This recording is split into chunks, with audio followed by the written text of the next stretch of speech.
The storm had not yet broken, but the air inside the drawing room felt heavier than thunder. Damien Hartley stopped at the threshold watching the woman by the window. She stood with her back to him, fingers tracing slow circles in the fog on the glass as though writing words she dared not speak aloud. 6 months ago, she would have turned the moment he entered. 6 months ago, she would have smiled. Now she did not move. "Isabella." His voice sounded deeper than he intended. She turned slowly. For a heartbeat, their eyes met. Those dark brown eyes, usually bright with quiet defiance, now held something unreadable, a secret, or perhaps a farewell. "Damien," she said softly. Once his name on her lips had sounded like a promise. Today it sounded dangerously like goodbye. The realization tightened something deep inside his chest. He crossed the room, boots silent against the Persian rug. Outside, autumn wind hurled copper leaves against the tall windows of the small country house he had rented under a false name. Their refuge, their lie. When he reached her, he lifted his hand and brushed his fingers along her arm. She shivered, but she did not lean into him. She did not soften the way she always had before. "Is something wrong?" he asked quietly. She hesitated. Then she nodded once. Yes. The word was calm, too calm, and he knew instantly it was a lie. For weeks he had felt the change, the distance, the quiet pauses between her sentences, the way she sometimes looked at him as though memorizing his face, as though preparing to lose him, and the thought terrified him. Because for the first time in his carefully controlled life, Damien Hartley had found something real, something unscripted, something dangerously close to love. Outside, the wind howled louder. Dark clouds gathered across the distant fields, and though he did not yet know why, Damien felt with terrifying certainty something was about to break. 6 months earlier, the Pembroke residence glittered with aristocratic brilliance. Crystal chandeliers blazed above the ballroom, scattering golden light across silk gowns and polished boots. Music from the orchestra swelled through the hall while laughter and polite conversation rippled between London's most powerful families. Damien Hartley, Viscount of Thornley, moved through the crowd with effortless grace. He had been trained for this since childhood. The perfect bow, the practiced smile, the measured politeness. At 31, he understood society as one understands a chessboard. Every word was a move, every gesture a calculation. And yet that night something unexpected disrupted the careful order of his world. He saw her standing near the far column, not hiding, but deliberately unnoticed. Her gown was dark blue silk, elegant yet modest beside the dazzling jewels worn by the other ladies. No diamonds sparkled at her throat. No proud mother hovered nearby. She stood alone, observing, studying the ballroom with sharp, intelligent eyes. "Who is that?" Damien asked a passing gentleman. The man glanced over his shoulder. "Oh, Lady Pembroke's companion. Miss Isabella Whitmore, I believe. No fortune, no title. Lady Pembroke keeps her out of kindness." A companion, a woman allowed inside society but never truly belonging to it. Damien nodded absently, yet he continued watching her. There was something unusual in the way she carried herself. Not timid, not eager to please, simply aware, as though she understood the entire performance of aristocratic life and chose to remain slightly outside it. Then suddenly she looked directly at him. Their eyes met across the ballroom, and she did not look away. The boldness of it struck him like a physical force. Most women blushed under his gaze. Others lowered their eyes and practiced modesty. But Isabella Whitmore simply studied him, calmly, curiously, as though she were measuring the truth behind the polished mask of a nobleman. A faint smile curved her lips, not flirtation, a challenge. Damien moved before he fully understood why, crossing the crowded ballroom, ignoring the curious glances of nearby guests, until he stood before her. "Miss Whitmore," he said with a formal bow. Her eyebrow lifted slightly. "Yes, my lord? May I have the honor of this dance?" She tilted her head thoughtfully. "Can a viscount dance with a woman who has no title?" she asked lightly without damaging his reputation. Damien's answering smile was unexpectedly honest. "My reputation," he said quietly, "is already damaged enough." The orchestra began a waltz. After a moment she placed her hand in his, and when he drew her into the dance, something strange happened. Their movements aligned perfectly, as if they had practiced together for years. He held her a little closer than etiquette allowed. She did not object. "What is a woman like you doing here?" he murmured near her ear. Her voice brushed against him like velvet edged with steel. "The same thing as you, my lord." "And what is that?" "Pretending we belong." The truth of it startled him. For the first time in years, Damien Hartley felt something crack beneath the polished surface of his life. Loneliness, recognizing loneliness. Two strangers meeting in a room full of people. When the music ended, he held her hand a moment longer than necessary. She noticed. Of course she noticed. Yet she said nothing. She simply withdrew her fingers slowly from his grasp. "Good night, Viscount." Then she disappeared into the crowd, leaving behind the faint scent of jasmine and the unsettling certainty that Damien Hartley had just discovered the one woman who could unravel him completely. The white roses arrived the next morning, 24 of them, perfect, untouched, pale as winter snow. Isabella stared at the arrangement placed carefully upon the small table in her modest room at Lady Pembroke's townhouse. The fragrance filled the air so richly it almost felt extravagant for such a humble space. Beside the flowers lay a simple card. Only one line had been written. "For the woman who dances as if she knows all my secrets." Isabella closed her eyes for a moment. She should return them. Any sensible woman in her position would. A viscount did not pursue a woman without title for honorable reasons. Society had taught her that lesson long ago, quietly, cruelly, and repeatedly. Yet she did not send the roses away. Instead, she placed them near the window, where the morning sun could reach them, and tried not to think about the man who had sent them. The gifts continued. Not lavish displays meant to impress society, but thoughtful things, dangerously thoughtful things. A small book of French poetry appeared 2 days later, its pages delicately marked beside verses about impossible love. A week later, a sapphire brooch arrived, too beautiful for a companion to wear openly, yet impossible to ignore. Then came the invitations, not formal cards, but handwritten notes delivered discreetly. Hyde Park, late afternoon, where the willow trees grow near the lake. Vauxhall Gardens, tomorrow evening. The quiet paths near the fountains. Isabella refused them all, at first. Her replies were polite, careful, distant. "My lord, I must decline. My position makes such meetings improper. Please understand that discretion is necessary." 3 weeks passed. Most men would have grown bored. Most men would have moved on to easier conquests. Damien Hartley did neither. Instead, he appeared, in person. One gray afternoon, Isabella sat on a park bench scattering crumbs to a cluster of pigeons when a shadow fell across the path before her. She looked up, and there he was. No carriage, no servants, just the Viscount himself standing beneath the bare branches of autumn trees. "You ignored my invitations," he said calmly. "You should not send them." He sat beside her without asking permission. "London is full of women who would accept them eagerly. Then perhaps you should invite one of them." For a moment neither spoke. The wind stirred the fallen leaves around their feet. Finally Damien said quietly, "Why not you?" Isabella kept her eyes on the birds. "Because I understand the rules of your world." "And what rules are those?" "That men like you do not offer futures," she said gently. "Only beautiful distractions." Something flickered across his face. Not anger, something closer to wounded honesty. "Is that what you believe I am offering?" She turned then, meeting his gaze directly. "It is what society allows you to offer." For a long moment he said nothing. The silence stretched between them. Then he spoke in a voice so quiet it almost disappeared in the wind. "Because you look at me as if you can see through me." Isabella blinked. "And you do not run from what you see." The unexpected truth of his words unsettled her more than any flirtation. She recognized that look in his eyes, a hunger she knew too well, not for pleasure, not for conquest, for something real, for someone who saw beyond titles and expectations, loneliness calling to loneliness. And in that moment Isabella realized something dangerous. She understood him, perhaps too well. The night she finally yielded, London was drowning in rain. Thunder rolled across the city as Isabella sat alone in her small sitting room, trying to read by candlelight. Then a knock sounded at her door. When she opened it, Damien stood there soaked to the bone. Rain clung to his dark hair and coat. He had come without carriage, without servant, without explanation. For several seconds neither spoke. Then Isabella stepped aside. "Come in." He entered slowly. Water dripped from his coat onto the floor, yet his eyes never left hers. "You should not be here," she whispered. "Perhaps someone might see." They did not. The storm outside rattled the windows. Inside, the air seemed to tremble with something unspoken. "Why do you persist?" Isabella asked quietly.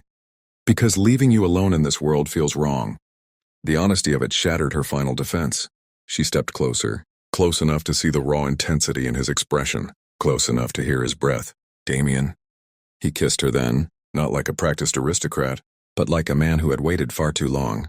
And Isabella, who had sworn after years of humiliation never to give her heart to anyone again, felt the last of her caution dissolve in the sound of rain against the windows.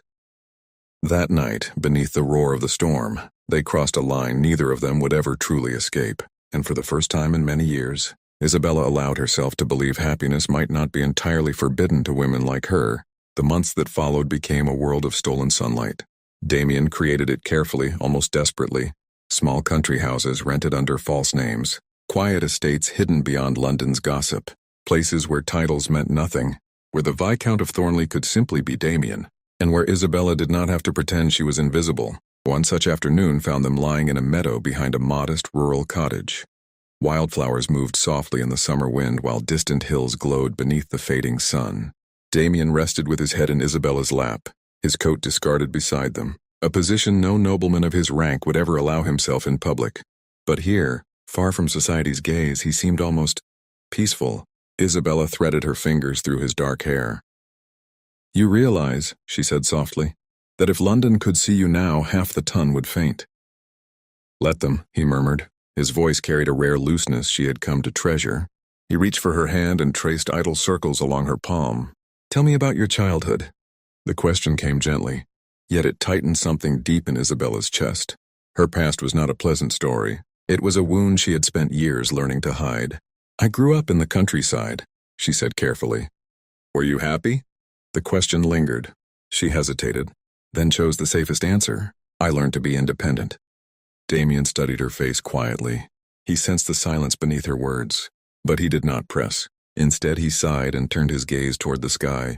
"My mother died when I was 8, he said after a moment. Isabella blinked, surprised. He rarely spoke of himself so openly.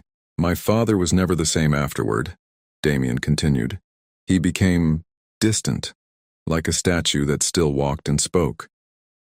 His voice held no bitterness, only a quiet resignation.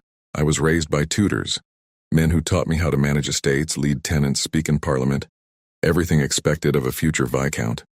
And none of them taught you how to be happy?" A faint smile touched his lips. "No." His fingers tightened around hers. "That part," he said softly, "I had to discover myself."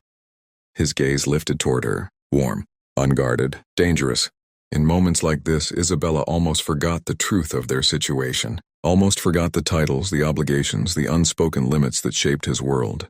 In those fleeting hours it felt possible to imagine mornings waking beside him, to imagine walking through the halls of a great manor house not as a visitor, but as its mistress, to imagine belonging somewhere.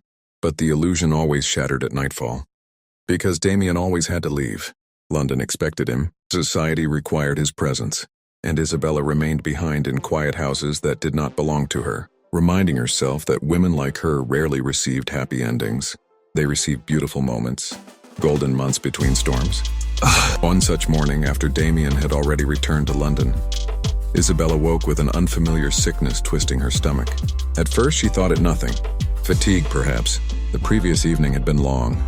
But when she rose from bed, the room tilted slightly. A wave of nausea forced her to grip the edge of the table. Minutes passed before the dizziness faded.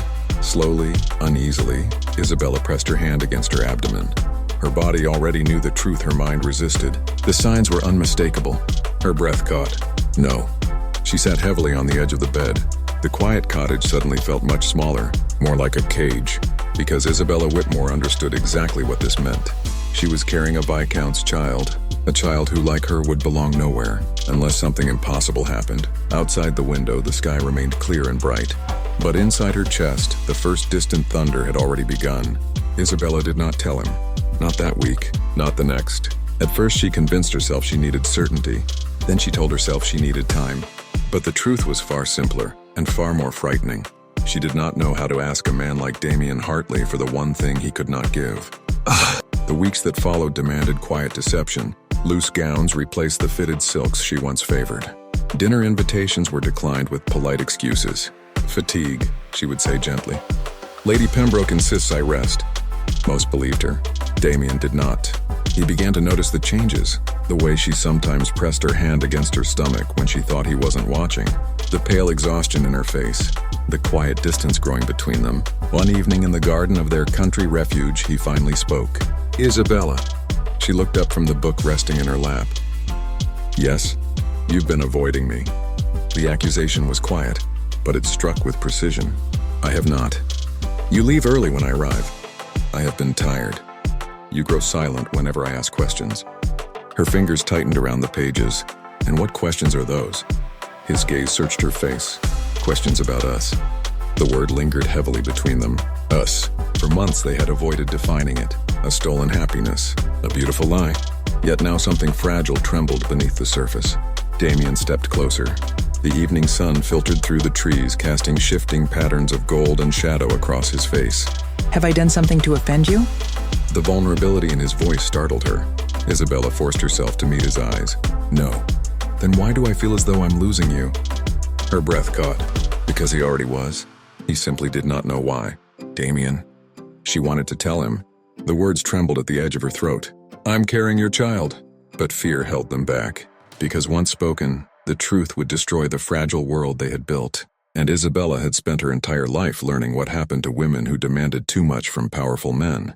They were abandoned, forgotten, or hidden. That night, long after Damien had fallen asleep beside her, Isabella slipped quietly from the bed. Moonlight filled the small study down the hall. She lit a candle and sat at the writing desk. A sheet of paper waited before her. Her hand trembled slightly as she began to write. Damien, there is something I must tell you. She stopped. The words looked painfully small, inadequate.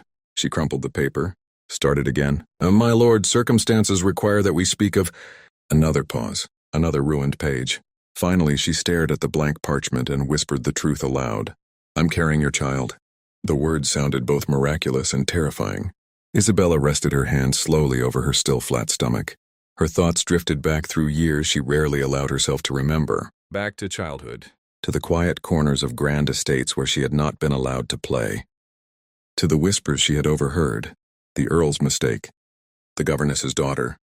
The bastard child. Her mother had died when Isabella was 12. A fever that might have been cured if anyone important had cared enough to summon better physicians. Afterward, the Earl, her father in everything but name, had sent her away.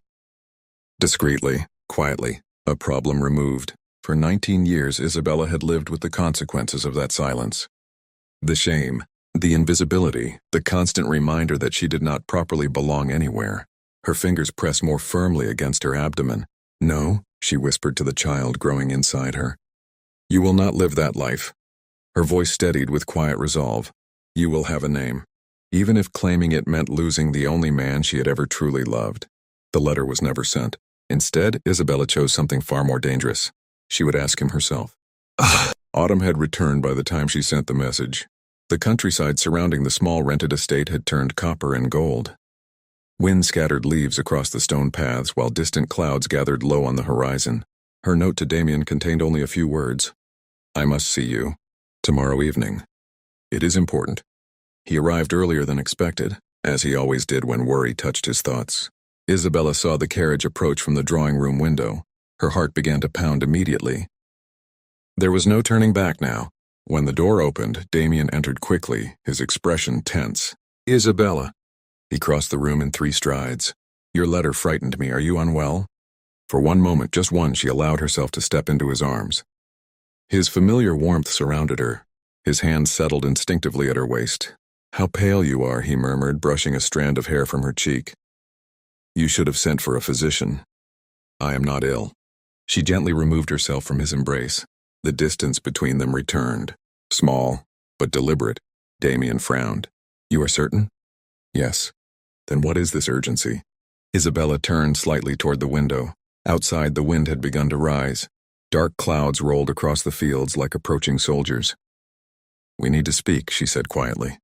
His shoulders stiffened. The tone in her voice carried something unfamiliar. Finality. About what? She faced him fully now. About us. The word landed like a stone dropped into still water. Damien went very still. For months they had lived inside a delicate illusion, one neither dared examine too closely. But now Isabella was forcing the truth into the open. You are ending this, he said after a moment. The certainty in his voice broke something inside her. No. Relief flickered across his face, but it vanished just as quickly when she continued. But I need honesty from you. You have it. Completely. His jaw tightened slightly. I have never lied to you. You have avoided the truth. The accusation hung between them. Damien stepped closer. What truth do you believe I'm hiding? She swallowed carefully. The moment had arrived. There will come a day, she said slowly, when society will expect you to marry. His expression darkened. You already know that. Yes. And you know my position.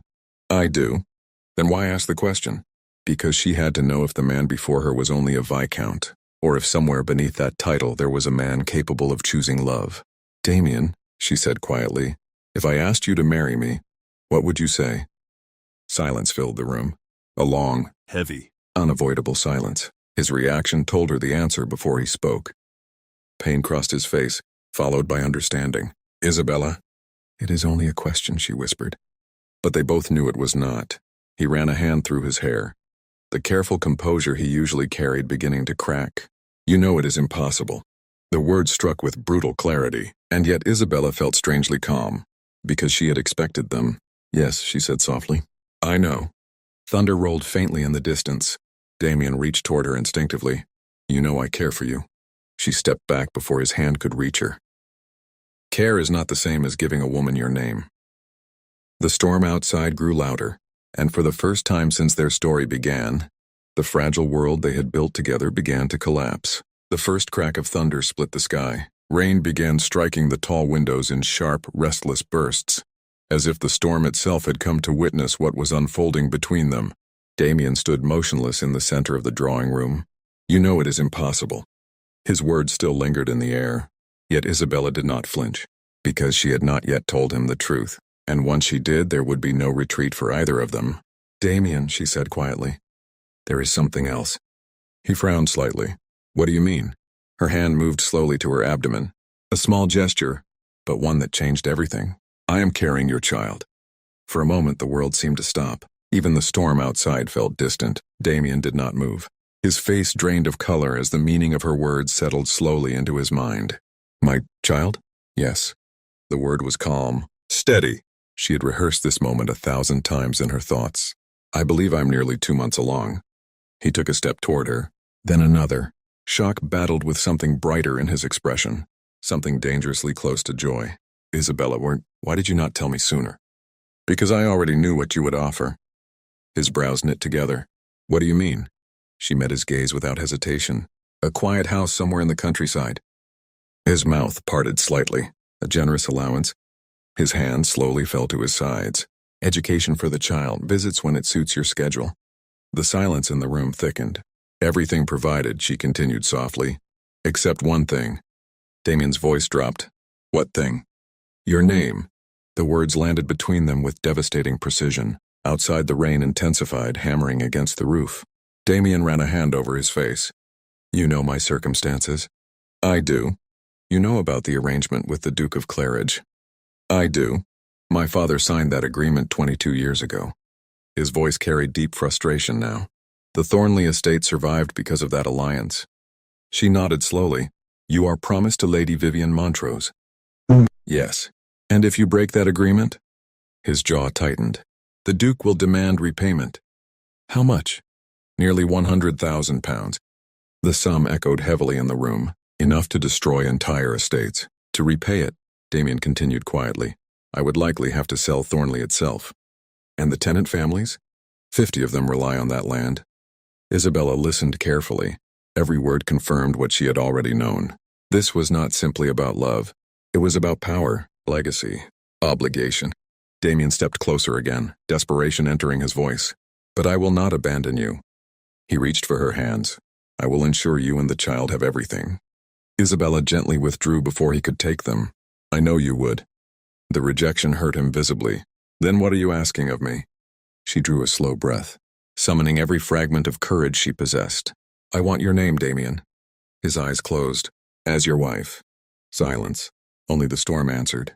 When he opened his eyes again, something inside them had shattered. You know I cannot. The words came out almost as a whisper, and Isabella felt her heart break quietly in her chest. Yes, she said. I know. But knowing did not make the choice easier, because for the first time in his life, Damien Hartley was being asked to choose between duty and love. The storm raged outside the windows. Inside the drawing room, the silence between them was worse. Damien stood motionless as Isabella's words echoed in his mind. I want your name. Not protection, not money, not secrecy. His name. The one thing the world had trained him never to give freely. He turned away from her slowly, staring into the fire burning in the hearth.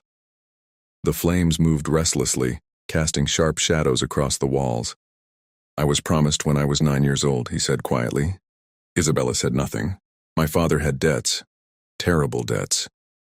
His voice remained steady, though his hands tightened behind his back. The Duke of Claridge saved the Thornley estate. In exchange, I was promised to his daughter. Lady Vivian Montrose. Yes. He exhaled slowly. I have seen her perhaps twice a year since childhood. Polite dinners, conversations about weather and politics. A faint bitterness crept into his voice. We are strangers who have been preparing for marriage for 22 years. Isabella's heart twisted painfully. Do you love her? No. The answer came instantly, but that did not change the truth. Damien turned back toward her, his expression torn between desperation and resignation. If I break the betrothal, the Duke will demand repayment. I would lose Thornley, my family lands, the tenants who depend on me. His voice lowered. Everything. And me? Isabella asked softly. His expression faltered. You would never lose me. But my child would grow up without your name. The words struck like quiet thunder. Damien moved closer again, anguish clear in every line of his face. I love you, he said. She closed her eyes briefly, because that was the cruelest part. She believed him, but love alone had never protected women like her. My mother loved my father too, Isabella said gently. Damien frowned. She was a governess. The room fell completely still. My father was an earl. I grew up watching his legitimate children play in the gardens while I stayed hidden in the servants' quarters. Her voice remained calm, though her eyes shimmered with old memories. When my mother died, I was sent away. Quietly, like an inconvenient secret. Her hand rested over her stomach. I will not allow my child to live that life. Damien stared at her as if seeing her fully for the first time. I cannot condemn our child to invisibility. He sank slowly into the chair beside the fireplace. The weight of generations seemed to press down on his shoulders. You are asking me to destroy everything I have been raised to protect. No. Isabella knelt before him, her gaze steady. I am asking you to decide what kind of man you wish to be. The storm outside began to weaken. Rain softened. Thunder faded. But the decision before him remained. Finally, Damien lifted his eyes to hers. I need time. She nodded slowly. Then take it. He rose, still trembling. If I cannot give you what you ask. Her voice was quiet but unwavering. Then you must let me go. The word struck him harder than any accusation. You would leave? I will raise my child with dignity, she said softly, even if I must do it alone. He stepped forward one last time. His hand brushed her cheek with heartbreaking tenderness. I love you. I know. Tears burned behind her eyes. But sometimes love is not enough. He left before dawn. The storm had passed, leaving the world washed in cold gray light. Isabella stood by the window, watching his carriage disappear down the long country road. Only when it vanished beyond the trees did the tears finally fall. 3 days later, London society exploded with scandal. Viscount Thornley had broken his 22-year betrothal. The Duke of Claridge demanded repayment. The Thornley estate faced ruin, and when Damien arrived once more at the quiet countryside house, he no longer looked like the untouchable aristocrat society had once feared. He looked like a man who had burned his world behind him. I broke the engagement, he said simply. Isabella's breath caught. I will likely lose Thornley. My title may soon be little more than a name. He stepped closer, but the name is still mine to give. He took her hands, and for the first time since their story began, there were no secrets between them. Marry me, Isabella. Not as a mistress, not in shadows, but openly, before the world. Tears slid down her cheeks as she searched his face. You lost everything. A faint smile touched his lips. No. He pressed her hands gently to his heart. I finally chose something. Her answer came softly. Yes. They married 2 weeks later in a small rural church. No grand guests, no aristocratic celebration, only truth. And months later, when their son was born beneath the bright light of spring, Damien Hartley finally understood something the aristocratic world had never taught him.